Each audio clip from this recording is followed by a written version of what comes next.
katika kitu cha maana. Because all of us Maana sisi wote are aware that there is destiny.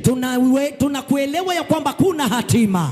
And now, Na sasa this destiny, hatima hii you got to enter into the destiny. lazima uingie ndani yake. And now when we are entering into the destiny, Na tunapoingia katika hatima, we are aware that the devil is also aware that there is destiny. tunajua ya kwamba shetani pia anajua kuna hatima. And most of the times, Na mara mingi it's the kingdom of darkness ufalme wa giza introduces slow processes of finishing and destroying destinies. inaingisha mambo ya kufuatiliwa ili iharibu hatima. Sometimes things might be happening, Mara mingi inaweza fanyika, and when you're not aware or you don't concentrate well spiritually, na kama hujui wala huwekei kwa mpangilio mambo ya a hatima, termination of destiny comes, na kuharibiwa kwa hatima kuje. and something happens in your life, and there are things which Satan uses to destroy destiny. Kitu kiingia ndani yako, na tena pia shetani atumie mambo ya kuharibu hatima yako. Brethren, let me tell you, Wabarikiwa, wacha niwaambie, Satan is aware of your destiny. shetani aielewa hatima yako. He Ndio knows very well that you are on the direction. anajua uko katika He kuelekea, knows well what you are about to come. anajua kile ambacho unafanyika. And most of the times, Na mara mingi when you encounter some battles, unapoingia katika vita fulani, when you encounter some tough, rough ways, ama unapatana na njia ngumu, sometimes you enter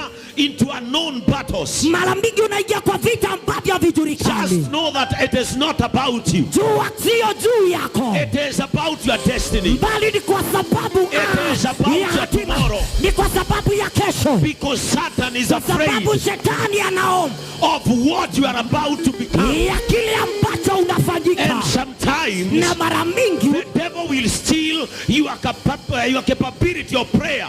shetani atanyakua uwezo wako wa maombi. He will make sure that he destroys your relationship with God. Atahakikisha ameharibu uhusiano wako na Mungu. And sometimes you find yourself not bothered by the things of God. Na mara mingi unajipata ushughuliki na mambo ya kiungu. It is not about you. Si juu yako. Satan is aware Shetani that anajua when you concentrate deeply spiritually, utaposhughulika kindani you mambo ya are going to kiroho, become a gun of fire to his kingdom. utafanyika moto kwa ufalme And it wake. is my prayer today Na ni ombi langu leo, whatever you are about to come chochote ambacho shall unafanyika not be blocked. haitaletwa. The destiny you are about to enter into Hatima ambayo unaingia ndani shall yako not be blocked. haitapingwa. And this evening, Na jioni ya leo I want you to be aware nataka uelewe of some slow things, mambo kidogo kidogo, some slow processes njia kidogo that kidogo destroys destiny. zinazoharibu hatima. You find someone with a very bright destiny, Unapata mtu anaye hatima iliyong'aa, but along the way, lakini katika njia the destiny is snatched. hatima inanyakuliwa. All of a sudden, their star is dimmed. Ghafla nyota zao zinanyakuliwa, They begin shrinking inaanza kudidimia ama kupotea spiritually, kiroho, emotionally, kihisia, physically. kiasli. They are destroyed. Yanaharibiwa, They get removed yanaondolewa from their destined positions. kutokana na mahali ambapo panafaa. And Satan prepares a table of shame for them. Na shetani anaharibu aibu juu yao, And finally, some of them even give up. na mara ya mwisho wengine hata wanaachilia. It is my prayer that you won't give up. Ni ombi langu ya kwamba utaachilia. It is my prayer that you won't give up. Ni ombi langu ya kwamba hautaachilia. One of the ways Njia moja or killers of destiny, ya wanaoua hatima, only destinies, sio hatima tu peke yake, but great destinies. lakini hatima iliyokuu. Praise the name of the Lord. Bwana Yesu asifiwe. Many destinies Hatima mingi are not destroyed by lack of talent, haziharibiwi kwa kukosa fedha, but by delaying what should have been done today. lakini kwa kucheleweshwa kile ambacho kilikuwa kinafanyika leo. Because every opportunity Kila nafasi has got an expiration date, iko na siku yake ya kuharibika, and every postponed act of obedience na kila tabia ama mwedo wa can delay your progress. inaweza chelewesha njia zako. You can start today. Unaweza anza leo. You can trust God today. Unaweza amini Mungu leo. You can be consistent once again. Unaweza kuwa unasisitiza mara tena. In the book of Proverbs chapter 6. Katika kitabu cha Methali 6. Proverbs chapter 6. Methali 6. Verse 9 to 11. Mstari wa 9 mpaka wa 11. Disobedience kutotii is a killer of destiny. Ni muuaji wa hatima. But you lazy bones, ewe mvivu, how long will you sleep? Utalala hapo mpaka lini? When will you wake up? Utaambuka lini? Verse 10. Mstari wa 10.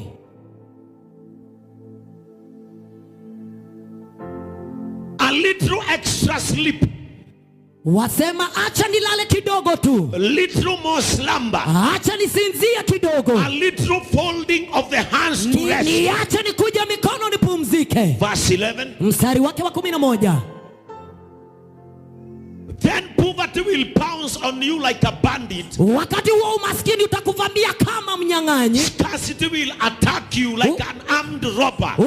Ufukara utakufuata kama jambazi. Brethren, sikiza wabarikiwa. When you delay things, wakati unachelewesha mambo and not do what you are supposed to do bila now, kufanya kile ambacho inafaa ufanye leo, procrastination kufinyilika shall kill your destiny. itaua hatima yako. If you are going to enter into your destiny, kama utaingia katika hatima yako, don't disobey what God has placed in you. usigaili kile Mungu ameweka ndani This is yako. your time to act. Huu ni wakati wako wa kufanya This is your time to do it. Huu ni wakati wa kulifanya. Because delaying some actions kwa sababu kuchelewesha hatua is zingine killing your destiny slowly. inaua hatima yako pole pole.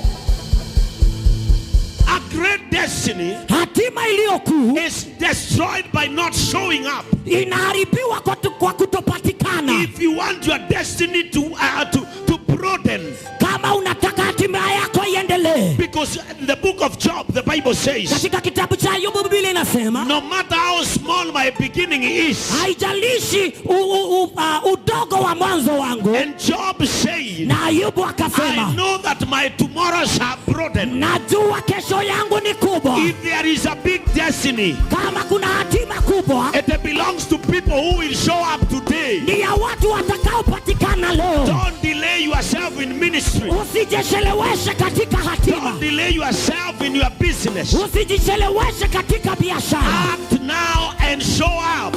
Anza sasa na uonekane. You will not pray tomorrow. Hautaomba kesho. Pray today. Omba leo. Pray tomorrow. Omba kesho. Enter into the destiny praying. Ingia katika hatima Because your ukiomba. consistency Kwa sababu kusisitiza is kwako what will drive you into that destiny. hakutakuelekeza Prayer. katika hatima. Maombi. You won't be faithful tomorrow. Hautakuwa mwaminifu kesho. Begin being faithful today. Anza kuwa mwaminifu leo. Be faithful tomorrow. Anza kuwa mwaminifu kesho. Enter into the destiny as a faithful person. Ingia katika hatima ukiwa mtu mwombezi. The Bible says, Biblia imesema, when you continue to sleep, unapoendelea kulala, when you continue to slumber, ukiendelea kupumzika, poverty shall come. umaskini utakuja. And what does poverty do? Na nini umaskini It unafanya? destroys your destiny. Unaharibu hatima It yako. is your time to act Ni now, wakati wako wa kufanya so that sasa, you don't kill a ili destiny. usiue hatima. Verse 6. Katika kitabu cha Yakobo 4 mstari wa 6. James Yakobo chapter 4 verse 6. 4 mstari wake wa 6. This is another killer of destiny. Huu ndo muuaji mwingine wa hatima. Pride. Kiburi. A proud man mtu aliye na kiburi will not see the sun of his destiny. hataona mwanga wa hatima yake.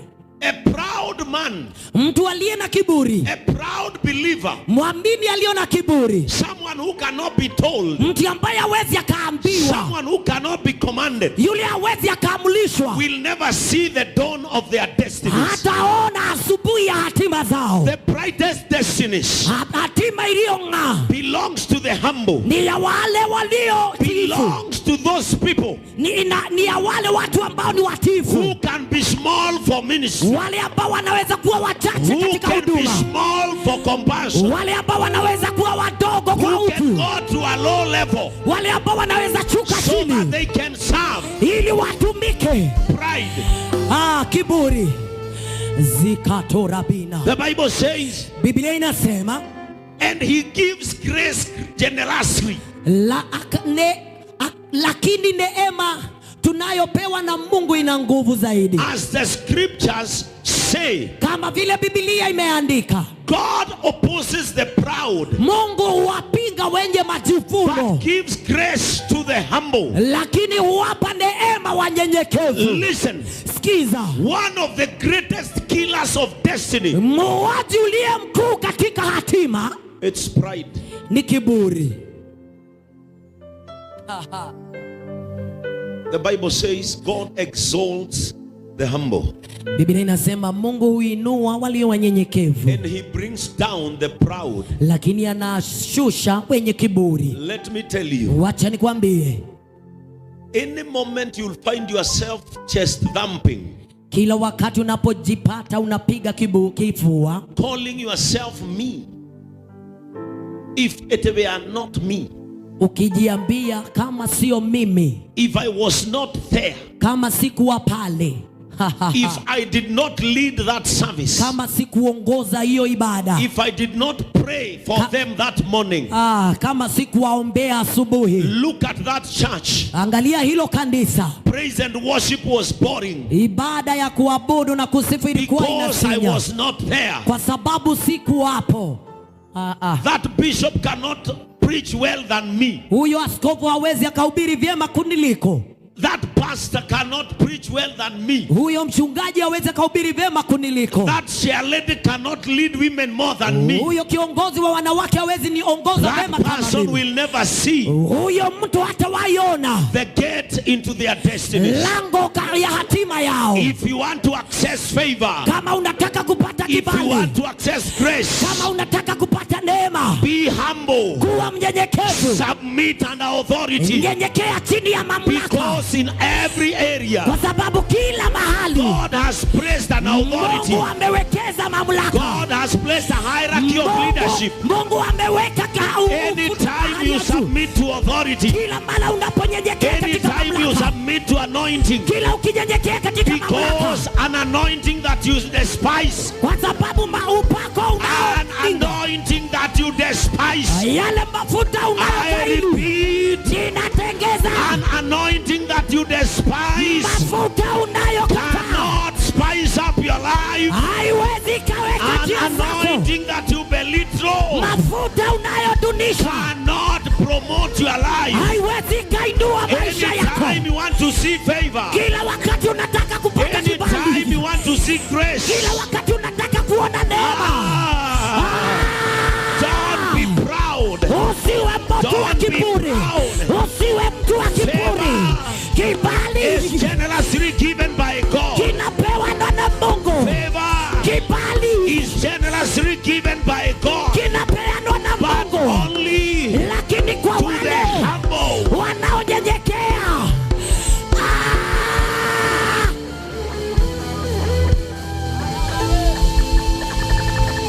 There are areas of life Kuna mahali katika maisha where you won't enter ambapo utawaingia until you humble. mpaka unyenyekee. Ziatapo. And this is my prayer. Na hili ndio ombi langu.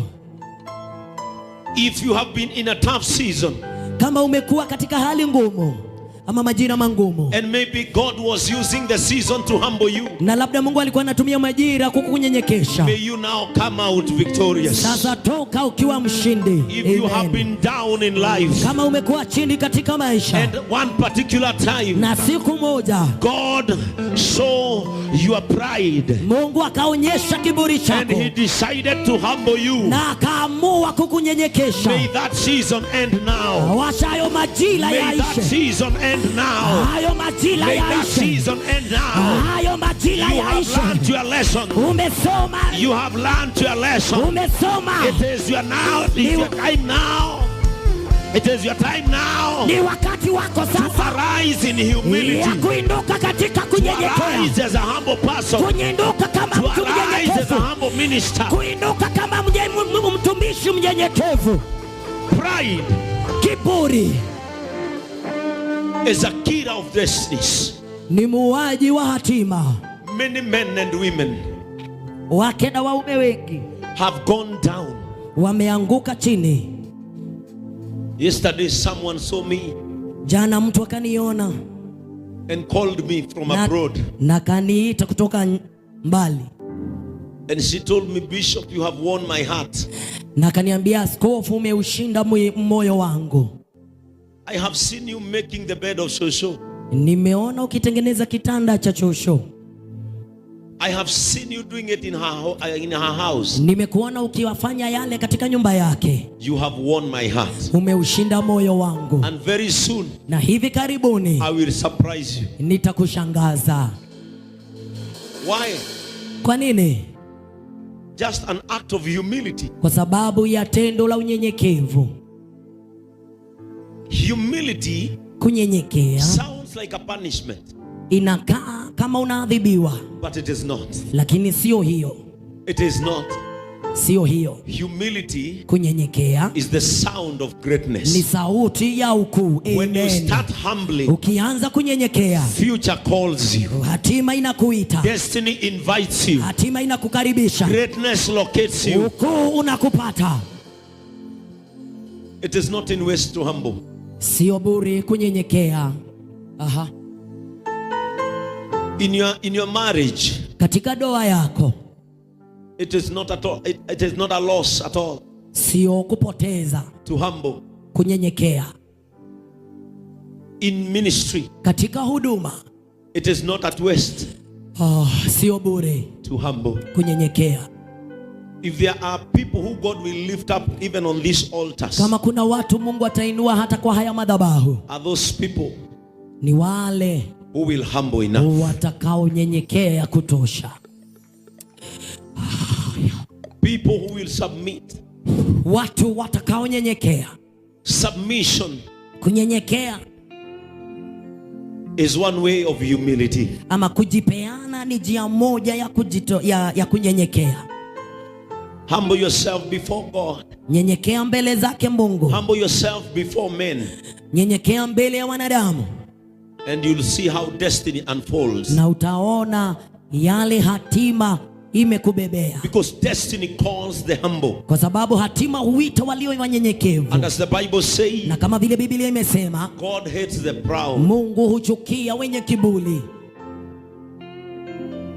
No matter the size of your money, Haijalishi kiwango cha fedha zako, no matter the size of your influence, wala kujulikana kwako, no matter the size of the calling, haijalishi upana wa mwito wako. humble.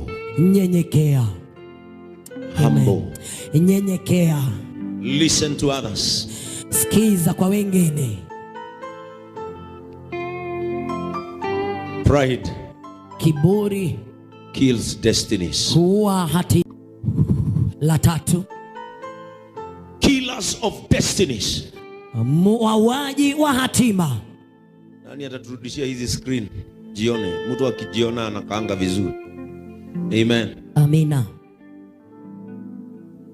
No matter what, you have to safeguard your destiny. Haijalishi nini, lazima ulinde hatima yako. Because destiny Kwa sababu hatima is the finality of what you have lived for. ni mwisho wa kile ambacho umeishi. Destiny Hatima is the answer ni majibu of the questions ya maswali that you have asked in your entire life. umejiuliza katika maisha yako yote. Destiny, hatima, is the result of your labor. Ni matokeo ya kazi yako ngumu. You are not living for nothing. Hauishi tu bure. You are living for something. Bali unaishi juu ya kitu. And this is my prayer for you this evening. Na hili ndo ombi langu kwenu jioni ya leo. That you will never miss your destiny. Ya kwamba hautakosa hatima yako. No matter the slight mistake you have done in your life. Haijalishi makosa ambayo umefanya maishani. When you go back to Jesus Christ. Ukimrejea Yesu Kristo. When you go back to the ways of God. Ukirejea njia za Mungu. He begins to realign your destiny. Anaanza kutengeneza hatima yako. No matter your age. Haijalishi umri wako. No matter the distance. Wala no matter the mistake. Haijalishi makosa. Come back to the mission. Rejea katika kazi. Come back to yourself.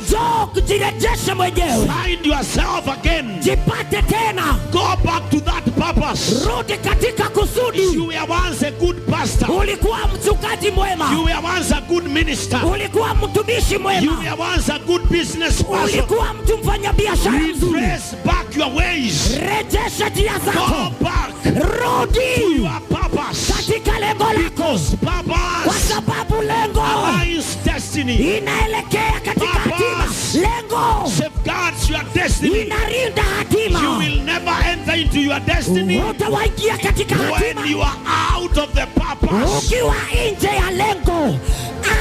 Sharebezi kataya. No matter the size of the battle. Haijalishi kiwango cha vita. Don't quit. Usiondoke.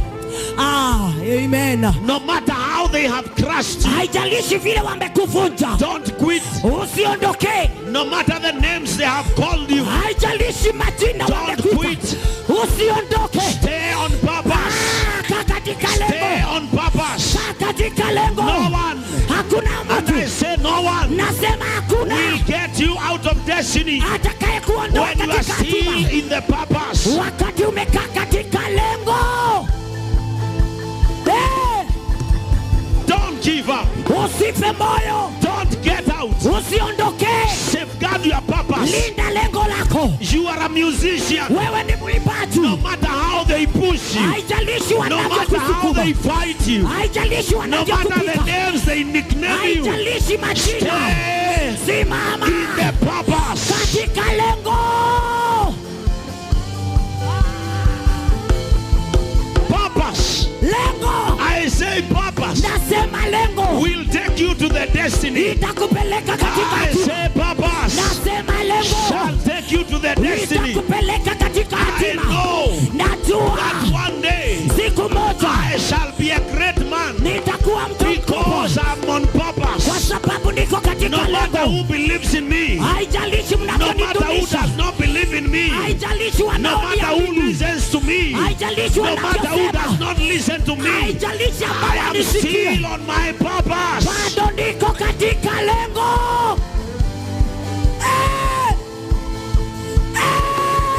My purpose. Lengo langu. Tell your neighbor your purpose. Lengo lako. Is more important. Ni ya maana sana. Than the voice. Kwa sauti. Of negativity. Yaliyo kinyume. Your purpose. Lengo lako. Is bigger. Ni kubwa. Than any noise. Kuliko nasa. Be on your purpose. Kuwa katika lengo.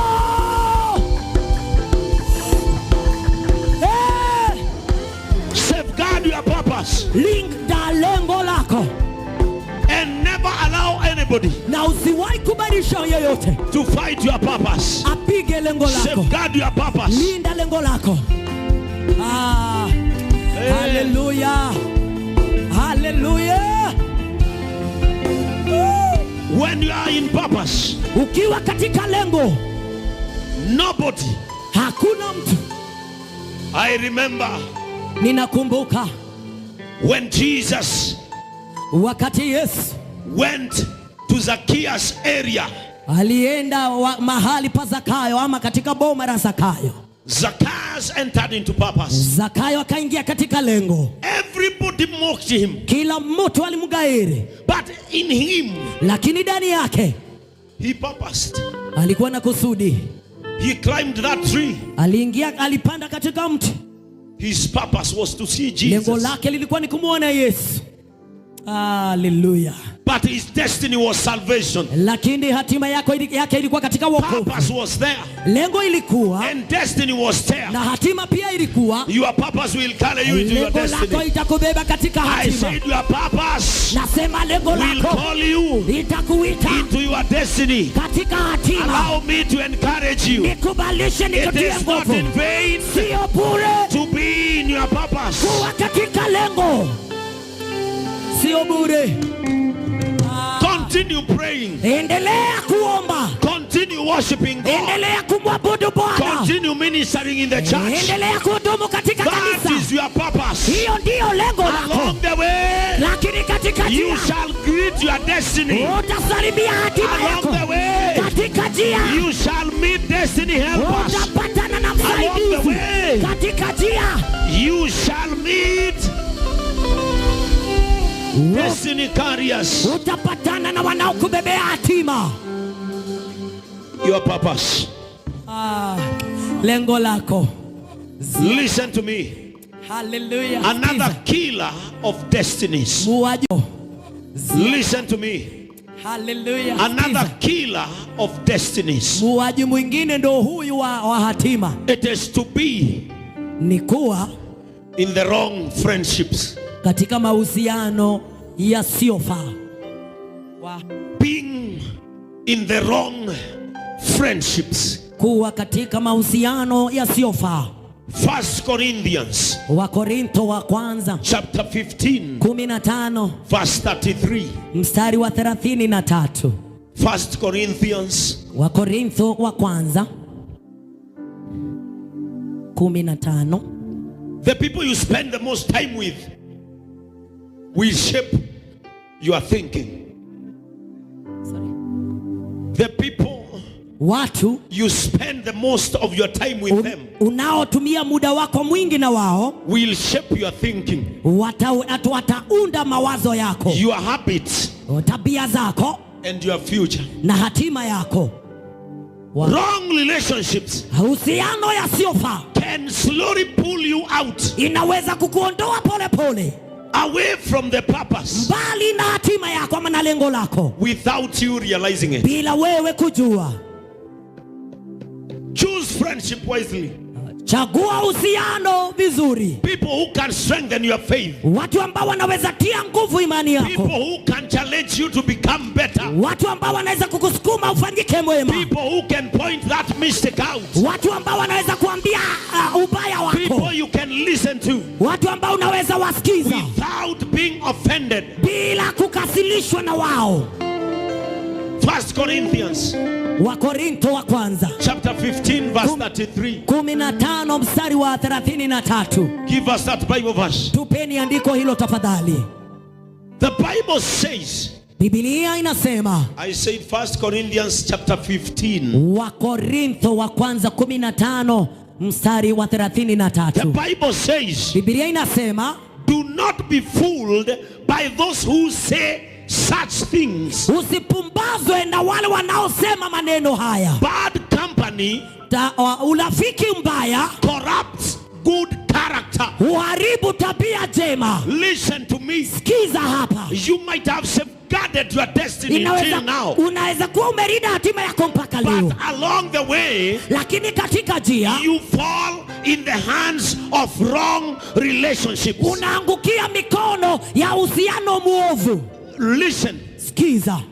Friendships matters a lot. Uhusiano ni wa maana sana. Because that is where you spend most and much of your time. Hapo ndipo wewe unatumia muda wako mwingi. Whatever they say Chochote wanachosema begins to manifest in you. huanza kuonekana ndani yako. The seed they plant around you Mbegu wanayopanda ndani yako begins to germinate. huanza kumea. Today, Leo people who are around you, watu ambao wamekuzunguka, if you look closely, ukitazama kwa ukaribu, there is a way they speak like you. kuna vile wanavyoongea kama wewe. There is a way they joke like you. Kuna vile wanatia sana kama wewe. There is a way they answer phones like you. Kuna vile wanajibu simu kama wewe. And there is a way they have coded their language like you. Kuna vile wamegeuza matamshi yao kama wewe. Aha. Praise Jesus. Bwana Yesu asifiwe. I and my wife, because we are friends. Mimi na bibi yangu kwa sababu ni marafiki. Beyond marriage, we are friends. Katika ndoa yetu sisi ni marafiki. We joke a lot. Huwa tunacheza sana. We laugh a lot. Tunacheka sana. And we have our own language. Na tuna sauti yetu.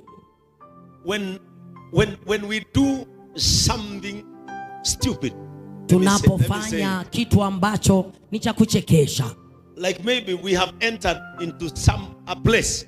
Ama tuseme tumeingia mahali.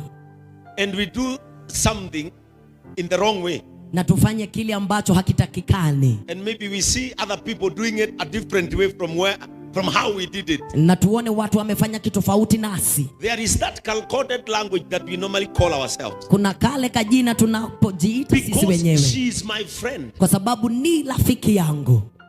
There is a way I can address her. Kuna vile ambavyo naweza muongelesha. But I am speaking about you. Lakini naongea juu yako. And you won't know. Na hutawahi jua.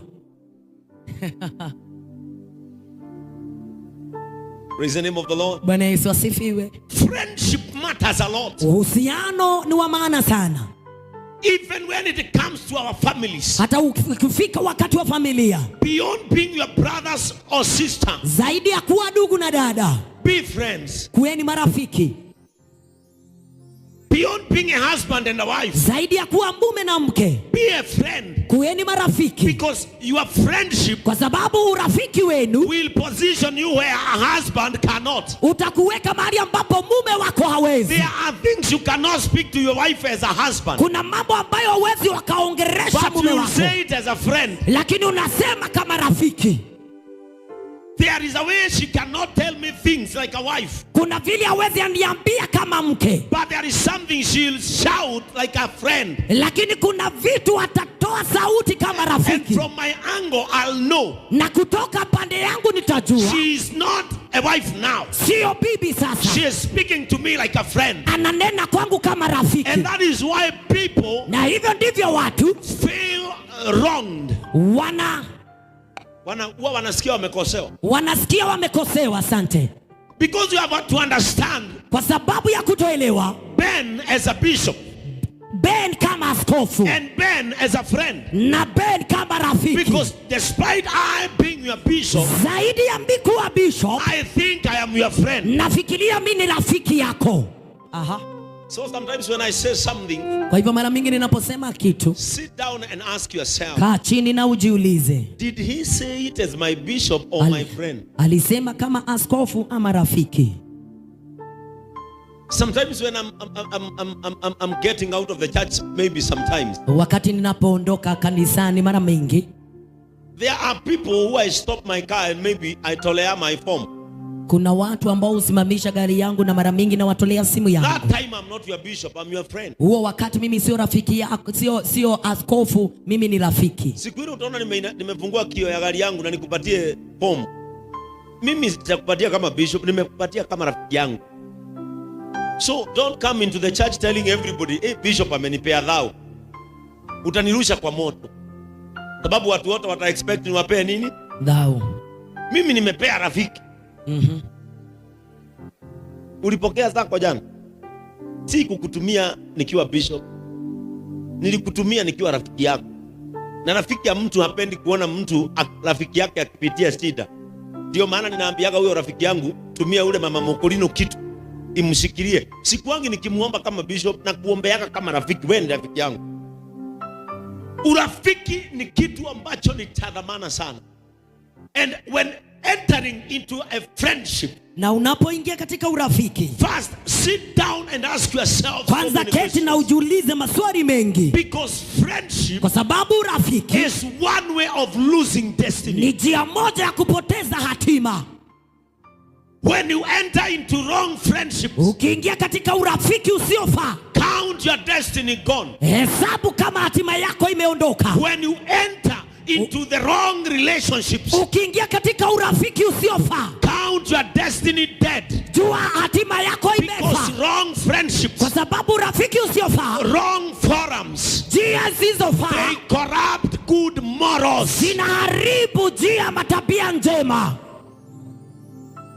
Praise the name of Jesus Bwana Christ. Yesu apewe sifa. Sometimes back in 2014, 2016, 2017, 2018, Miaka iliyopita kama 3-4 hivi iliyopita, before I went back to servanthood, kabla ya nirejee huduma ama ukuhani, there is a place I loved going to reggae night kuna mahali nilikuwa napenda kwenda kucheza rege at Kahawa West. pale Kahawa West. There was a petrol station there, had a very posh kahoteli hapo. Kulikuwa na kituo cha mafuta, alafu hapo juu palikuwa na pahoteli. Yes, and when I was dating Reverend Joy, I took her there. Ask her. Na wakati nilikuwa namtongoza Reverend Joy, nilimpeleka pale, muulize yu hapa. And we normally went on Thursday. Was it on Thursday? It was on Thursday. Tulienda huko Alhamisi Because I loved reggae music. kwa sababu ninapenda nyimbo za rege.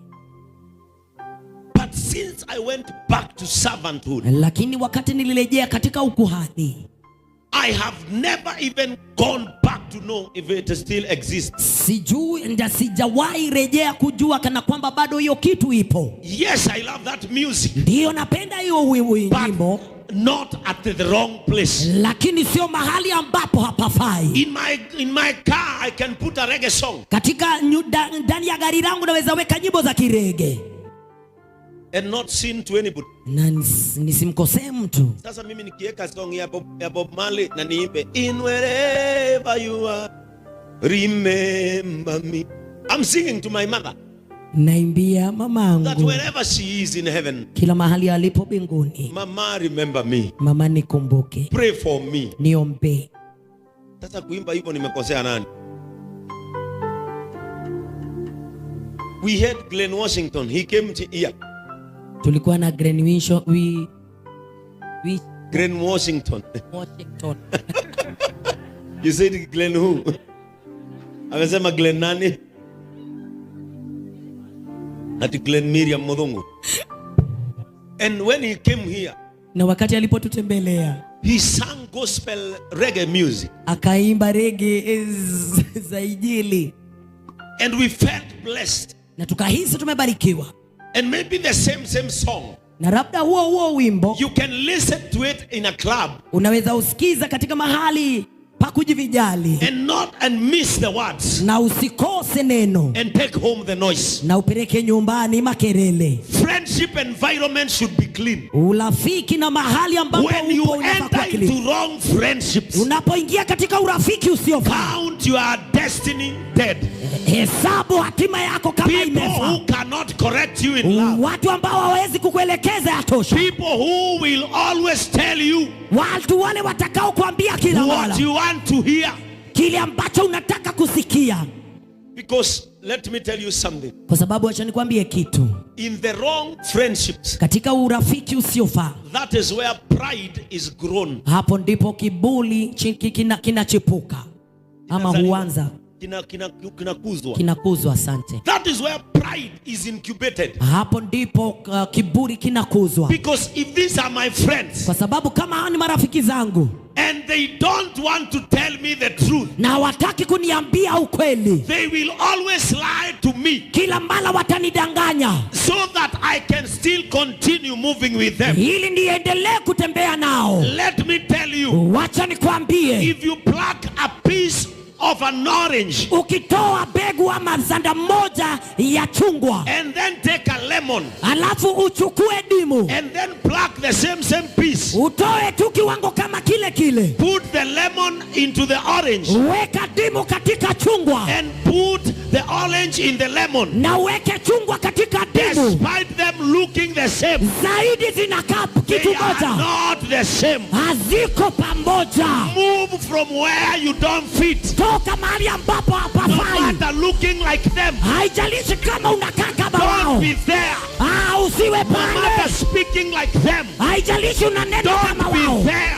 wasiwe pale in their behaviors, katika tabia zao, not like yours, sio za kama zako, before they corrupt your good kwa morals. sababu wanaharibu tabia zako. Run, Morife, run. Tembea Morife, kimbia. When entering or getting or aspiring to be in your destiny, Unapoelekea kuwa katika hatima yako, attitude is very important.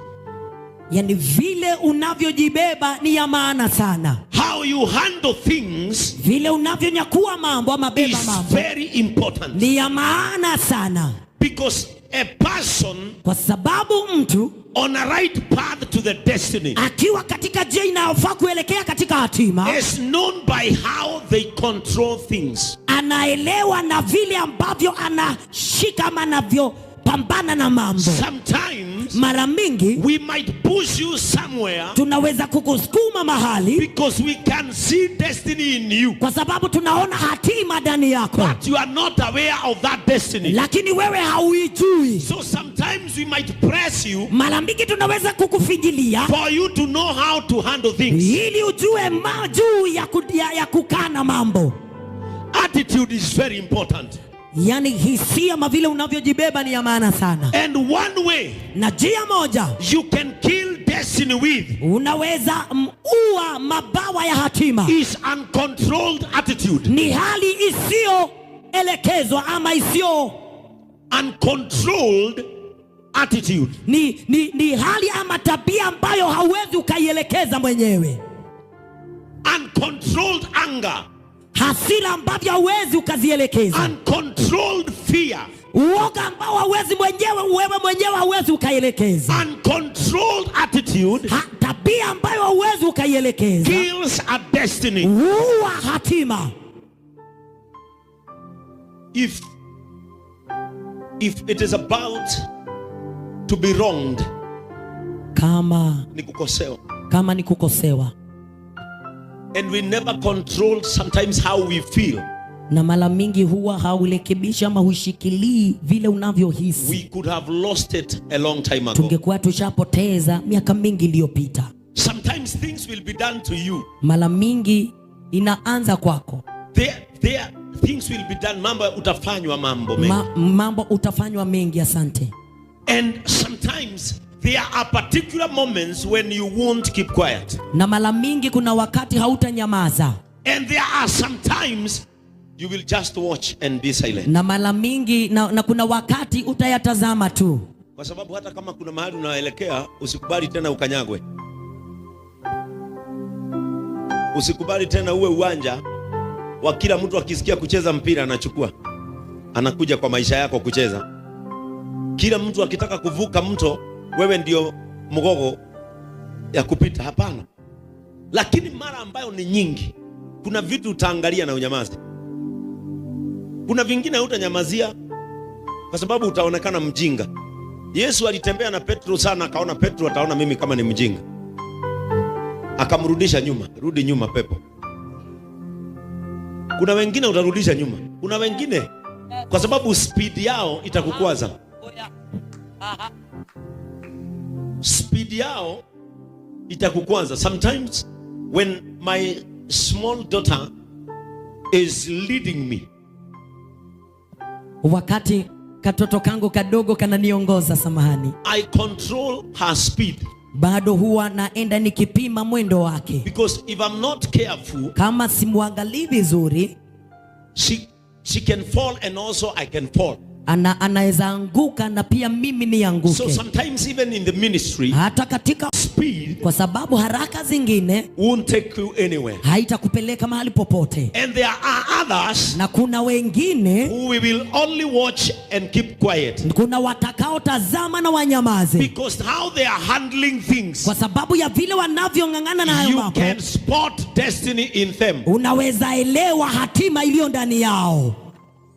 But most of the times, lakini mara mingi are the times you will watch ni and keep quiet. ni wakati utatazama na unyamaze. Along the way, Katika njia, in the ministry for example, because that is where I am, katika huduma, maana hapo ndipo nipo. many people have stepped on our heads Watu wengi wametukanyanga vichwa and vyetu we kept quiet. na tukanyamaza. Some people Watu wengi blocked our mouths from saying anything, wakafunga midomo yetu tusiseme lolote, but we kept quiet pia tukanyamaza, because we understood kwa sababu tulielewa controlling our attitude ya kwamba kuelekeza hali hisia will take zetu us somewhere. itatupeleka mahali. And today, Na leo we are bigger than people who stepped on us. sisi ni wakuu kuliko We are bigger waliotukanyanga. than people who silenced us. Sisi ni ukuu kuliko We waliotunyamazisha. are in purpose than people who tried to dirtify our garment. Tuko katika lengo zaidi ya wale ambao walijaribu We kutuchafua. are in purpose Tuko katika lengo more than people who pushed us. zaidi ya watu wale ambao walitusukuma. Sometimes